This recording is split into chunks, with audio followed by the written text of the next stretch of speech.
Hi, my name is Jamie Utt, and I'm a diversity and inclusion consultant who's been working with schools for more than 10 years to try to end the problem of bullying in our school communities. Today, I'm here to talk with you about a particular way to think about bullying in hopes that we can start to act a little bit more as whole communities, bringing together teachers, students, and parents to prevent bullying before it actually happens in our school communities. My name is Amy Lewis, and I have two kids. I have a 7 and a 4 year old, and I am a first grade teacher. Excellent, excellent. So, today we're talking about identity-based bullying, and we're trying to get to some conversations about why bullying is happening, right? Like so often when we talk about bullying, people don't know what that means. It can be such a vague general term, and people often will treat it like a very general problem requiring general solutions when really it's happening for specific reasons. So I'm curious if you have any advice for other parents or any questions that you'd like to talk through. I do. My 7 year old is a high functioning autistic, and I literally wake up at night and stress out and get really nervous about what's going to happen to him. Is he going to be bullied because he is different?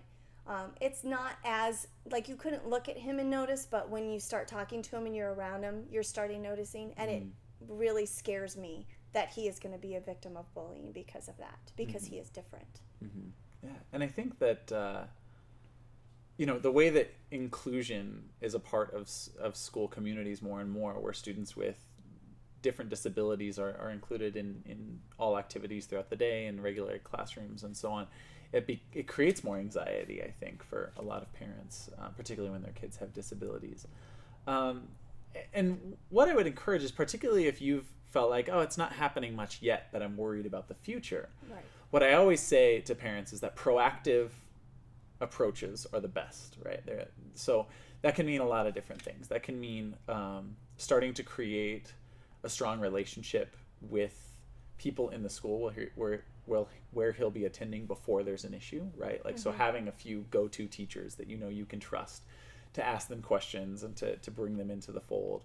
Introducing yourself to the principal, which as a teacher, that probably is something that seems like, oh yeah, obviously, Right. but to a lot of parents, that's something they've never done before. Right. Actually sitting down and saying to the principal, hi, my name is such and such, and my student's going to be coming here, and I'm worried about it for these reasons. So, and so starting proactively so that then the first time they hear from you isn't when you're calling saying, my student's being bullied, da da da da da, and that's a huge thing. And then the other big thing that I would say is trying to identify allies for your student at a young age, like students that he's friends with, who you think can understand better, like maybe more mature kids in his class that he gets along with, and explaining, hey, like he doesn't always quite catch on right away when someone's being a jerk to him.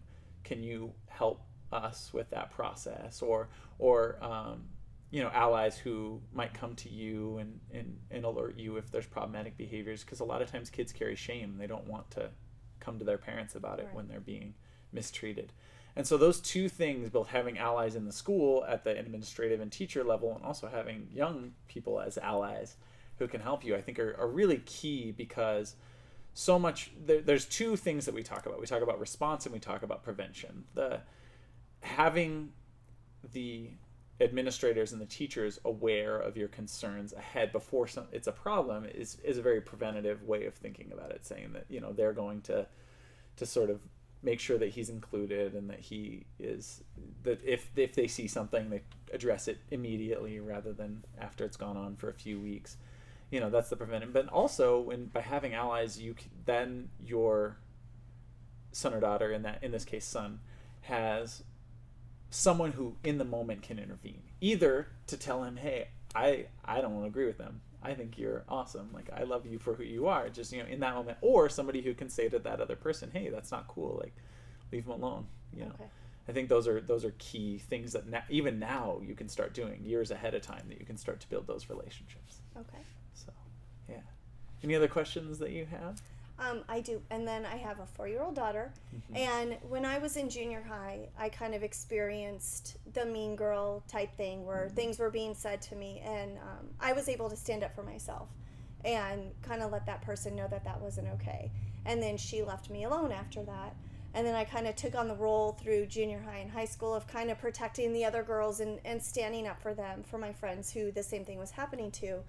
And I would like my daughter to take that role and not the other role. So I'm wondering if there's a way, do I sit down and have these conversations with her about what I did, kind of instill some self-confidence in her to help her take that approach? Yeah.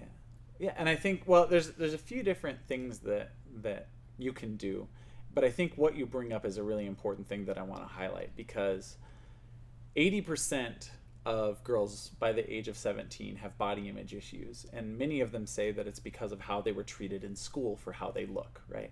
And it's almost like you can't win. Like, there's very few girls who can even win, because if you're seen as too skinny, then you lose. If you're overweight, then you lose. But it's like there's no where's the middle ground, right? And then it can be everything. Right.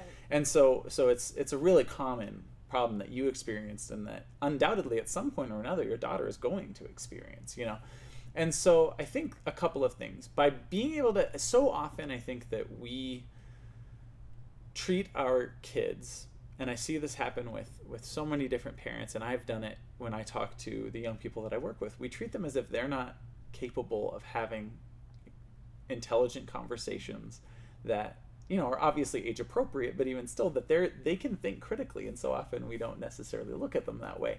And so being able to, as she grows older, have different conversations with her about how she's acting and how you would want to see her act, and and thinking about that. But also, like you said, you are clearly an incredible role model for her, and so having that conversation with her about, this is how I responded when people were mean to me, and how then I stood up for other people, is going to help transform her into being an upstander as well. And then the last thing is just, like I said, modeling for your daughter how to be an upstander, even if it's in really simple things in your household, right? Like showing her how both you and your partner stand up to each other if you feel like they're not being nice to you, because at any time we're not nice to our partners, right? Like, we're jerks to our partners sometimes, and demonstrating for them, rather than having them leave the room before we have a conversation, having them be there when we have the conversation of, I didn't like the way that made me feel, like, can we talk about that? Demonstrating what it means to self-advocate is huge, so then she can understand how to do that for herself. Okay. Yeah. So.